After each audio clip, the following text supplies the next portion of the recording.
খাবারের পাত্র কাকে লক্ষ্য করে বলে, আল্লাহ তোমাকে জাহান্নাম থেকে মুক্তি দান করুন, যেমন তুমি আমাকে শয়তান থেকে মুক্ত করেছ?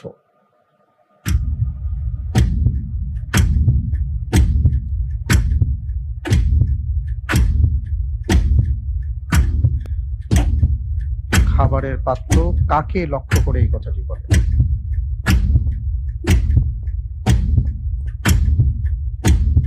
যে খাবারের পাত্র ডেকে রাখা হয়।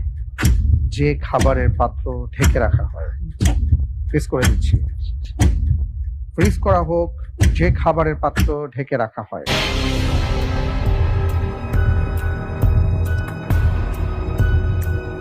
আপনি যে উত্তরটি দিয়েছেন, আপনার উত্তরটি সঠিক হয়নি।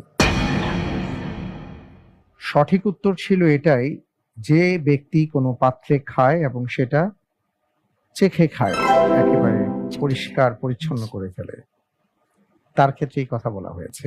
নুবাইশা রাদিয়াল্লাহু তাআলা আনহু থেকে এই ব্যাপারটি বর্ণনা হয়েছে। রাসূল সাল্লাল্লাহু আলাইহি ওয়াসাল্লাম বলেছেন, যে ব্যক্তি পাত্রে ভালো করে খায়, অর্থাৎ একেবারে চেটেপুটে খায়, আল্লাহ তাআলার কাছে এই পাত্র এইভাবে দোয়া করে এবং তার দোয়ার ভাষাগুলো এটাই।